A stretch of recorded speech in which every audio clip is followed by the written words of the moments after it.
Почитувани, добар ден. Ги следите вестите на Канал 8. Средба со земјоделците од Панчево и соседните населени места организираше Министерството за земјоделство, при што беше презентиран проектот за консолидација на земјоделското земјиште. Според министерот за земјоделство, проектот ќе се реализира во 12 региони во Македонија, а од досегашните анализи имало голем интерес за окрупнување на парцелите. 4 села од Кочанскиот регион се опфатени со проектот Мајнланд, што се однесува на консолидација на земјоделското земјиште во Македонија. На средбата со земјоделците од Спанчево, Чешиново, Соколарци и Чифлик беше речено дека за реализација на планот за окрупнување ќе се потрошат 2,6 милиони евра, што ги обезбедува Европската унија. Активностите ќе ги спроведува Светската организација за храна ФАО во партнерство со Македонското министерство за земјоделство. Според министерот Лјупчо Николовски, проектот е во напредна фаза и се очекува да се реализира според планираната динамика. Во моментот сме во фаза каде што 12 региони во државата се селектирани, каде што ова година ќе започнат постапките. Ова се околу 17.000 поединечни парцели или околу 5.000 хектари, каде што ќе се спроведува првично постапката на консолидација.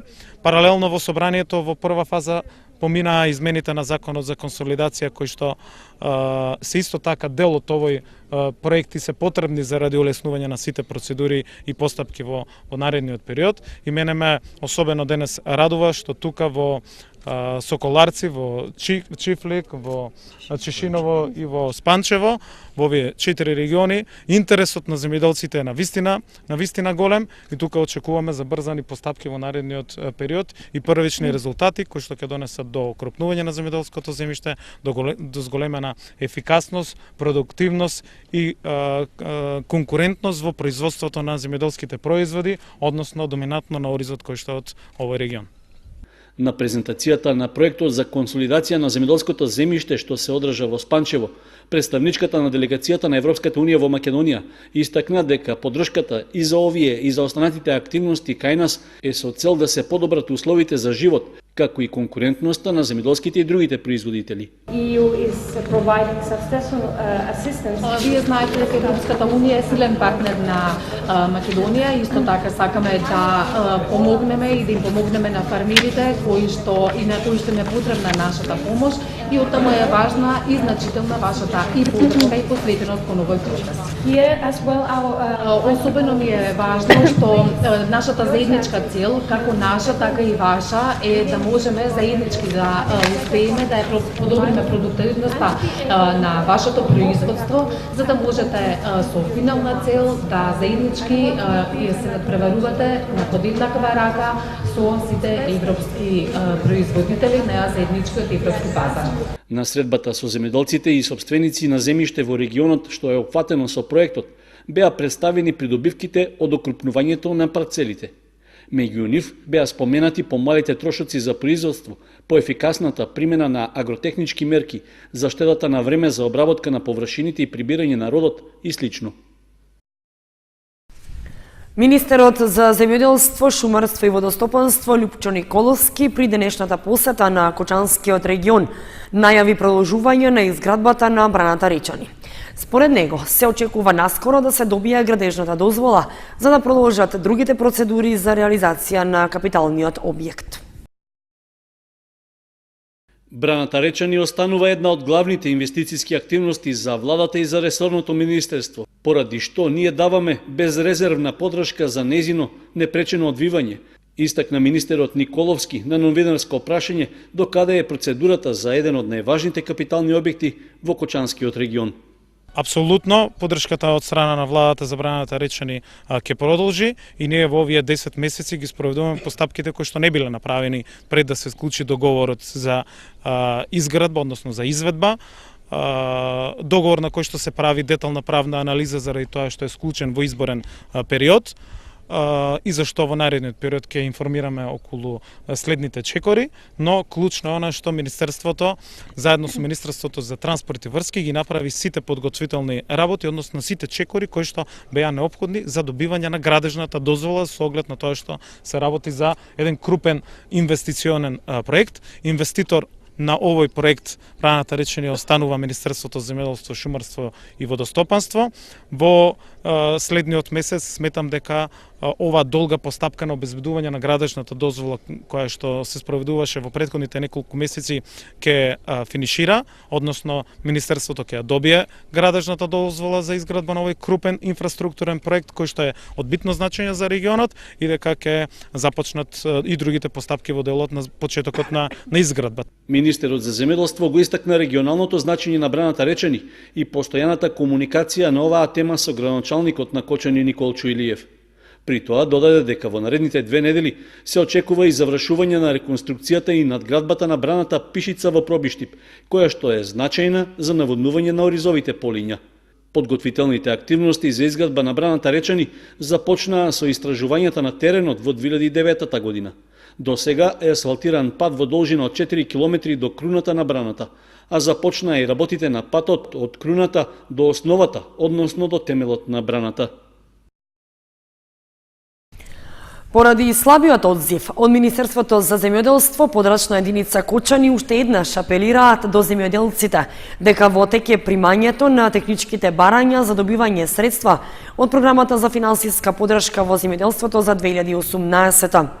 Крајниот рок за пријавување по оваа програма е 15 мај 2018 и затоа апелираат до сите земјоделци кои што ги исполнуваат условите од програмата во најбрзо време да дојдат во подрачната единица со цел да бидат обработени сите барања.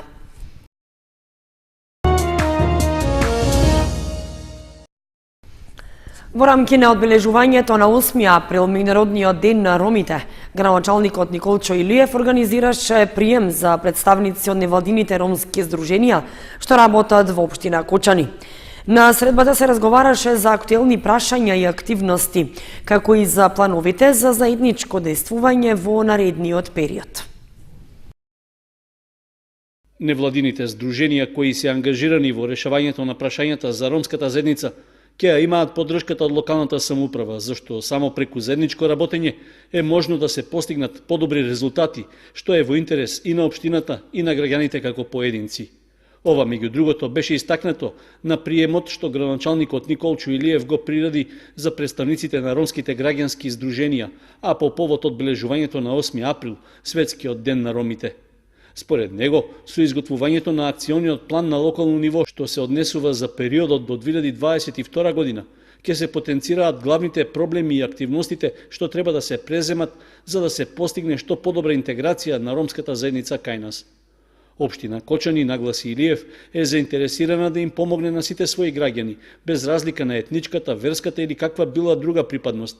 При тоа важна улога има невладиниот сектор, зашто неопходна е координација и заедничко действување. На средбата беа истакнати и одделни прашања во врска со интегрирањето на младите роми во системот на образованието од предучилишна и училишна возраст, потоа проблемите со домувањето и социјалната заштита, изградбата на комуналната инфраструктура и улиците, како и за заштитата на животната средина и обезбедување по високо ниво на хигиена, посебно во населбите каде што живеат роми. Представниците на ромските невладини здруженија изразија подготвеност да соработуваат со локалната самоуправа, а во знак на благодарност за досегашната поддршка во нивното работење, на градоначалникот Илиев му доделија и пригодна плакета.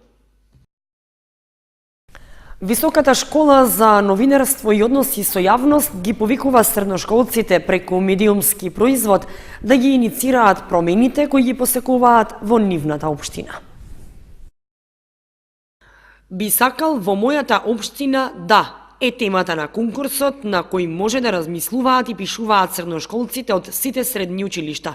Конкурсот го распишува Високата школа за новинарство, а целта е медиумските производи да ги пренесат барањата, идеите и интересите на учениците за урбанистичка, културна или било каква промена што е неопходна во општината во која живеат. Овој конкурс е распишан за сите средношколци, значи од 1 до 4 година, кои се сакаат да фотографираат, ги интересира дизајн, графика, подготовка на видео. Што се одржа овој конкурс?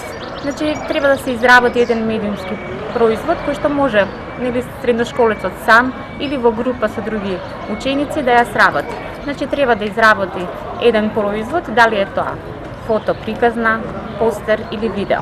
Наградите се телефон, камера, таблет, но имаме и патување, односно еднонеделен камп, кај што сите средношколци што ќе бидат добитници на овие награди ќе можат да научат повеќе како функционира една редакција новинарска. Конкурсот е отворен до 29 април, а можат да аплицираат, значи сите средношколци, уште еднаш ќе напоменам, од 1 до 4 година. Повеќе информации за овој конкурс можете да прочитате на medium.edu.mk или на нашата веб страница vs.edu.mk. За авторите на 10 најдобри производи, Високата школа обезбедува учество на еднонеделниот летен камп за медиумска писменост во јуни. Виница со нов уметнички потенцијал, кој за краток временски период се круниса со меѓународни награди.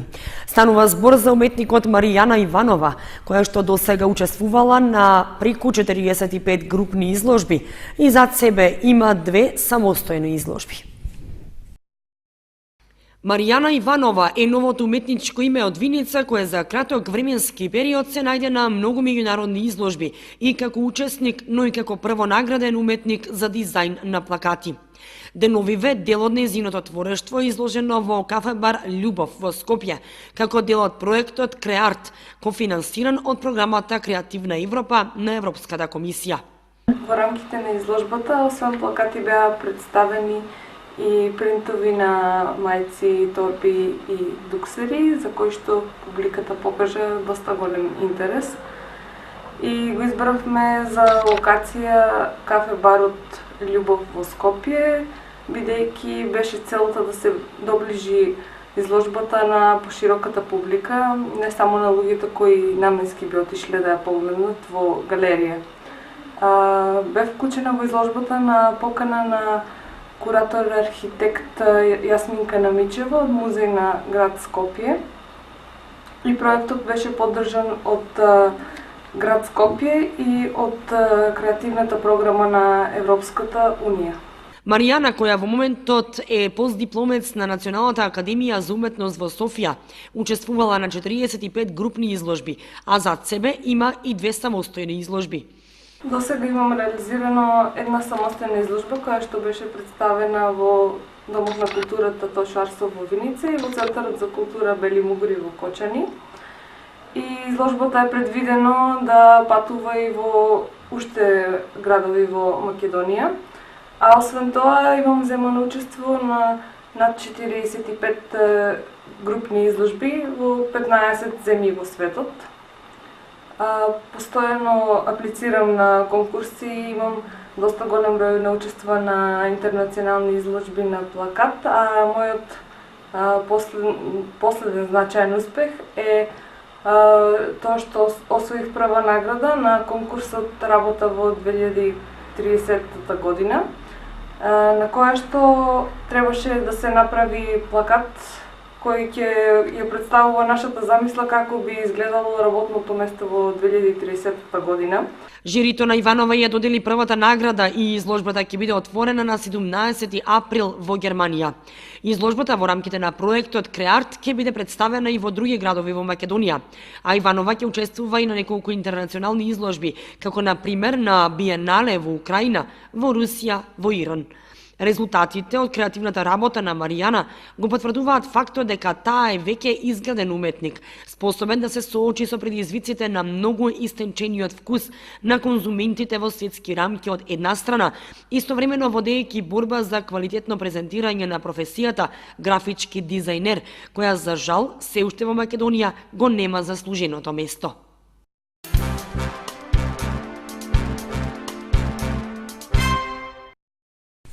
Со свечена академија и положување цвеќе на бистата на патронот, одбележан патрониот празник на основното училиште Малина Попиванова. Со свечена академија на која настапија учениците од сите оделенија, синоќа во Центарот за култура Бели Мугри беше одбележан патрониот празник на основното училиште Малина Попиванова. Учениците и наставниците се потрудиле и оваа година на публиката да им прикажат интересни точки, кои што ги подготвија за таа прилика. На Свечената академија настапија учениците кои што заедно со нивните ментори беа подготвили интересни ритмички игри, скечови како и драматизација. Присутните гости во преполнетата сала ги поздрави директорот на училиштето Драги Рашков. Вечерба го одбележуваме 33-тиот патронен празник на нашата хероина и патрон Малина Попиванова. За таа чест ги честитам на моите ученици и родители и долги години да си го славиме. Денеска спремавме Свечена академија, а утре имаме положување цвеќе пред нашата биста и замолувам сите оние што сакаат да присуствуваат на нашата свеченост. Дечињата и нивните ментори вредно работеа и денеска ќе се представат во мощно и убаво светло, вредно работеа со менторите и ќе ги видиме нивните резултати. По повод празникот на спомен бистата на патронот во дворот на училиштето, делегација од Сојузот на борците, од општина Кочани и од училиштето положија свежо цвеќе. Креативна работилница реализираа учениците од основното училиште Свети Кирил и Методи, заедно со децата од големите воспитни групи од детската градинка Павлина Велјанова. Покрај работилницата, децата имаа можност да се запознаат со установата во која што ќе учат од следната учебна година. Децата од големите воспитни групи од детската градинка Павлина Велјанова во посета на основното училиште Свети Кирил и Методи. Заедно со учениците од Кочанското училиште изработуваа великденски украси и честитки, а воедно целта на посетата беше идните правачиња кои што ќе учат во оваа школска установа да се запознаат со училиштето, со просторот и средината, како и со наставниот кадар. Тоа се дечињата од големата група, наши идни правачиња, односно дечиња кои што од идната година ќе учат овде во нашево училиште. Тие денес заедно со нашите ученици од нашево училиште ќе учествуваат во една креативна работилница. Креативна работилница на која што ќе изработуваат најразлични изработки, честитки, поклони со мотив од великденските празници, изработки кои што подоцна ќе можат да ги подарат на своите блиски, на своите родители, на своите другарчиња. Покрај примарната цел учество на една ваква креативна работилница, овие ученици, односно нашите идни правачиња, ќе се запознаат малку подетално и со нашево училиште. Ќе можат да ги посетат училниците во кои што од следната година тие ќе ја реализираат својата настава, односно ќе го започнат своето образование, значи ќе ги посетат училниците на сегашните правачиња, во кои што тие ќе учат следната година, ќе можат да се запознаат исто така со нивните идни наставници, тоа се нашите колеги кои сега моментално предаваат во 5-то оделение, од следната година ќе бидат наставници на паралелките од прво оделение, или едноставно кажано, учениците, нашите идни правачиња, ќе можат да се запознаат со нивната идна средина за учење. Освен работилницата, Кочанското училиште реализираше уште една активност поврзана со Великден, а тоа е Великденски базар на можности, во кој што учествуваа учениците од прво до 5-то оделение со своји изработки, како и наставниците и родителите на учениците. Средствата кои што ќе бидат собрани на овој Великденски базар ќе бидат наменети за подобрување на наставно-образовниот процес во училиштето, за набавка на наставни средства и помагала за полесно совладување на материјалот. Продолжуваме на тема култура. Во Виница гостуваше театарот Джинот од Велес со представата Вдовицата се мажи. Истата е адаптација на едночинката Мечка од Антон Павловик Чехов, напишана во 1888 година. Во организација на Домот на културата Тошо Арсов во Виница, синоќа виничани ја следеа театарската комедија Вдовицата се мажи на театарот Джинот од Велес. Представата е комедија на карактери која изобилува со брзи дијалози, силни емоции и ненадејни пресврти. Представа за едноставната комплексност на човечката природа, за тенката граница помеѓу омразата и страста, за човекот кој честопати знае да биде чуден, а прекрасен и туки на себе.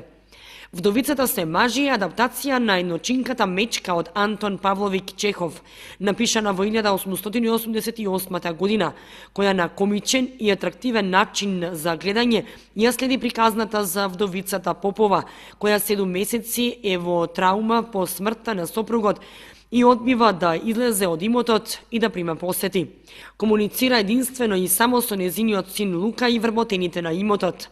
Кај неа ненадејно доаѓа Смирнов, поручник во оставка и кредитор кој си ги бара назад парите кои му ги должи покојниот сопруг на Попова. Во представата настапуваат актерите Марина Попанкова како Попова, Васил Зафирчев како Смирнов и Младен Крстевски како Лука. Сценографијата за представата е на Филип Коруновски, костимите се на Катерина Чукниева, а изборот на музиката е на Снежана Митова.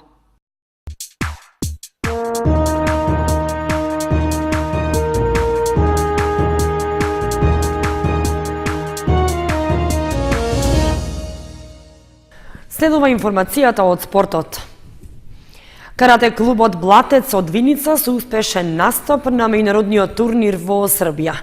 Меѓу 350 учесници од повеќе земји, каратистите од Блатец и Виница освоија голем број медали во поединечна и групна конкуренција. 8 членови на карате клубот Блатец од Виница со висок пласман на меѓународниот карате турнир во Власотинце, Република Србија. Меѓу 350 учесници од повеќе земји, каратистите од Блатец и Виница освоија голем број медали во поединечна и групна конкуренција. На 16-тиот интернационален надпревар Власотинце Опен 2018 учествувавме со 8 надпреварувачи и тоа подобрите ученици од карате клуб Блатец, од кои беа 2 деца со црни појаси, 5 деца мајсторски кандидати и едно дете со кафеав први појас. Значи, елитата од карате клуб Блатец настапи на овој интернационален надпревар и задоволни сме од надпреварот, затоа што добивме неколку медали во поединечна конкуренција. Мислам дека 2 или 1 беше во второ место и неколку трети места поединечна конкуренција во кати. Додека екипно учествувавме со 4 екипи, формиравме 4 екипи екипно поради возраста на децата, нели? И добивме 2 втори места и 2 трети места од екипите. Клубот од Блатец постои и континуирано работи речиси 3 децении и зад себе има голем број признанија и награди, а во моментов број 30 на редовни членови.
Почитувани, тоа беше се што ви подготвивме за ова издание на вестите на Канал 8. Екипата ви посакува пријатни великденски празници. Довидување.